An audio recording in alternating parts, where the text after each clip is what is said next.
یا ایھا الذین آمنوا اتقوا اللہ حق تقاتہ۔ اب یہاں پر ہمیں غور کرنا ہوگا کہ تقوی کی حقیقت کیا ہے۔ اگرچہ ہم آیت البر کے آخر میں پڑھ چکے ہیں اولئک الذین صدقوا واولئک هم المتقون،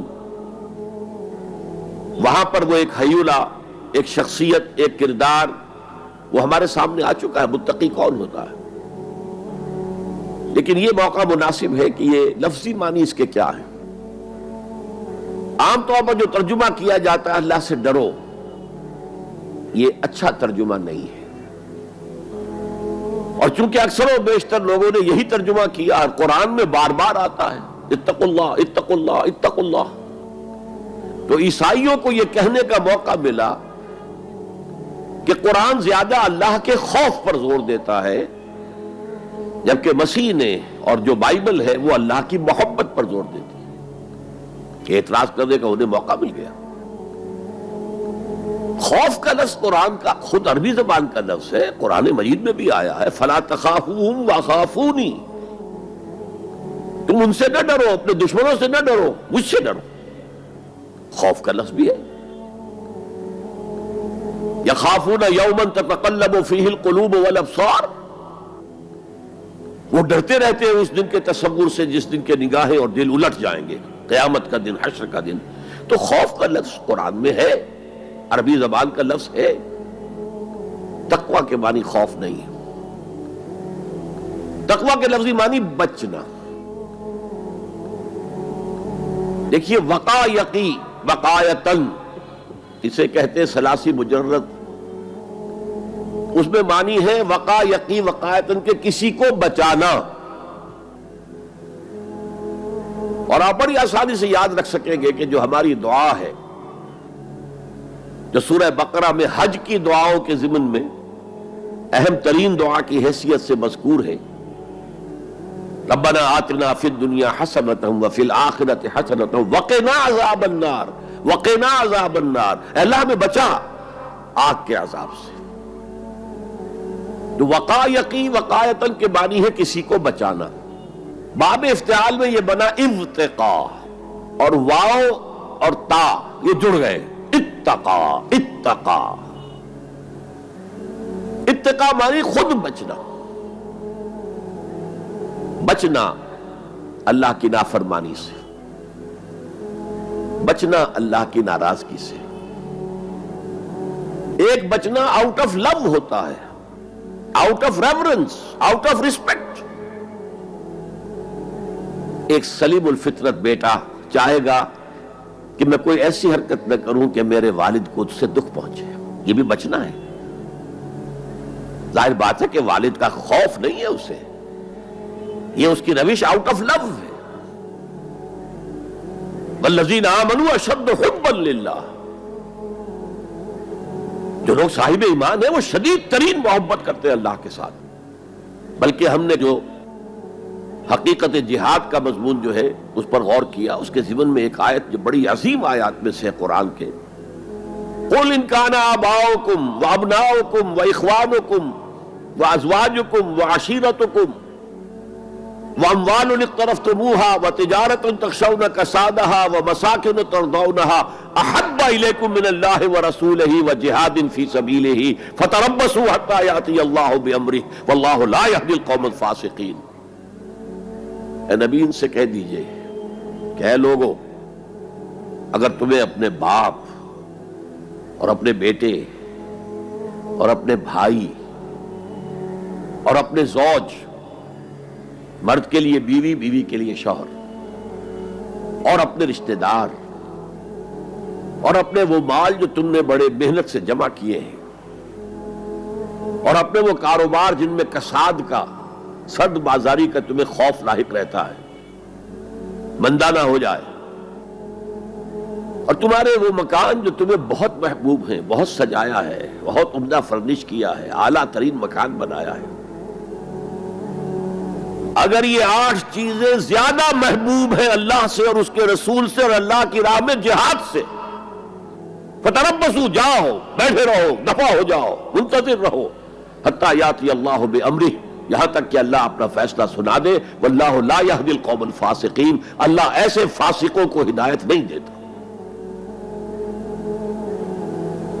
تو در حقیقت یہ اللہ تعالیٰ کی محبت کے تحت ہے کہ اللہ اور اللہ کے ساتھ جو عہد وفا استوار کیا ہے، ایاک نعبد و ایاک نستعین، کہ آدمی پھونک پھونک کر قدم رکھے، کہیں میں اللہ کی کسی حد سے تجاوز نہ کر جاؤں، اللہ کی قائم کردہ کسی حد کو پھلانگ نہ جاؤں،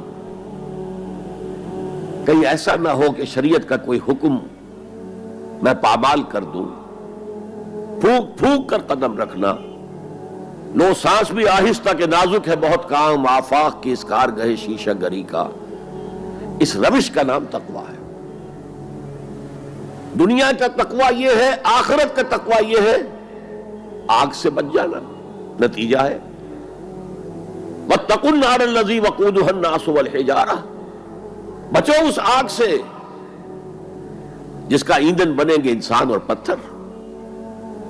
یا ایھا الذین آمنوا قوا انفسکم واہلیکم نارا، اہل ایمان بچاؤ اپنے آپ کو اور اپنے اہل و عیال کو آگ سے. تو دنیا کا تقویٰ اور آخرت کا تقویٰ یہ ہے تقویٰ کے لفظی معنی. بلکہ اس میں اضافہ کروں کچھ. ایک دفعہ حضرت عمر فاروق رضی اللہ تعالی عنہ یہ مجلس شورا میں یہ بحث چل نکلی تقویٰ کسے کہتے ہیں، ہاؤ ٹو ڈیفائن تقویٰ. سب حضرات نے اپنی اپنی رائے دی. حضرت ابی بن کعب رضی اللہ تعالی عنہ ایک انصاری صحابی ہیں جن کے بارے میں حضور نے فرمایا ہے کہ اقرؤہم ابی بن کعب،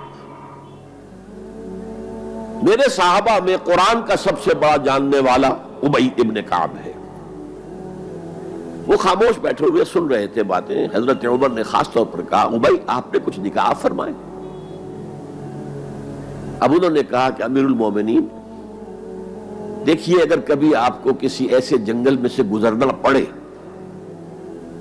جس میں کوئی پگڈنڈی نہیں ہے، بڑی اونچی اونچی گھاس ہے اور قدم قدم پر خاردار جو ہیں جھاڑیاں ہیں، تو آپ کیسے گزریں گے؟ جسے میں بار بار کہہ رہا ہوں پھونک پھونک کر قدم رکھنا. دیکھ لو کہیں اس گھاس کے اندر یہاں کوئی سانپ جو ہے وہ کنڈلی مارے بیٹھا ہو، تمہارا پاؤں سانپ پر جا پڑے، یا کسی اور موذی جانور کے بل میں پاؤں جا پڑے، یا کہیں تمہارے کپڑے جو ہے وہ کسی جھاڑی کے کانٹوں میں الجھ جائیں. بچ بچ کر نکلنا یہ تقویٰ ہے. یہ زندگی ایک سفر ہے، ہماری منزل آخرت ہے. جیسے حضور نے فرمایا انما الدنیا خلقت لکم وانتم خلقتم للآخرہ،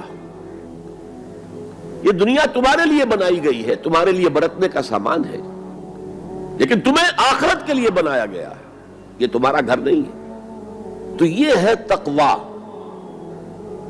اور تقویٰ کی تعلیم قرآن مجید میں اتنی شد و مد کے ساتھ آئی ہے، اتنی شد و مد کے ساتھ آئی ہے، ایک ایک آیت میں دو مرتبہ.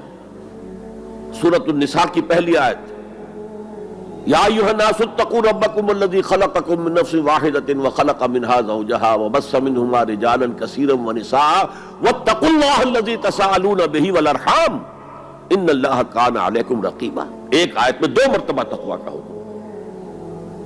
اے لوگو، اے بنی آدم، اپنے اس رب کا تقویٰ اختیار کرو جس نے تمہیں ایک جان سے بنایا، اسی سے اس کا جوڑا بنایا اور ان سے کثیر تعداد میں مردوں اور عورتوں کو زمین میں پھیلا دیا. یہ 600-650 کروڑ جو انسان آج دنیا میں ہے، یہ سب کون ہے؟ آدم اور حوا کی نسل سے ہیں.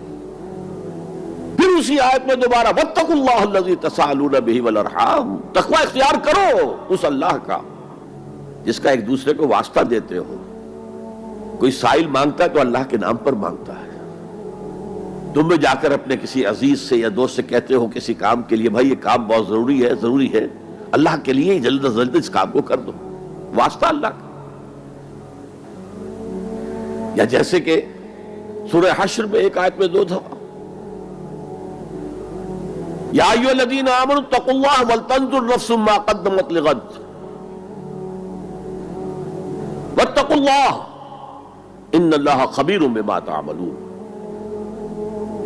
اے ایمان والو، اللہ کا تقوی اختیار کرو اور دیکھو کل کے لیے کیا بھیج رہے ہو آگے. تمہارے اعمال جو جا رہے ہیں، جمع ہو رہے ہیں تمہارے نامہ اعمال میں، وہ اعمال کون سے ہیں، اچھے ہیں یا برے ہیں؟ اور اللہ کا تقوی اختیار کرو اور دیکھو، جان لو وہ تمہارے اعمال سے باخبر ہے، بے خبر نہیں ہے.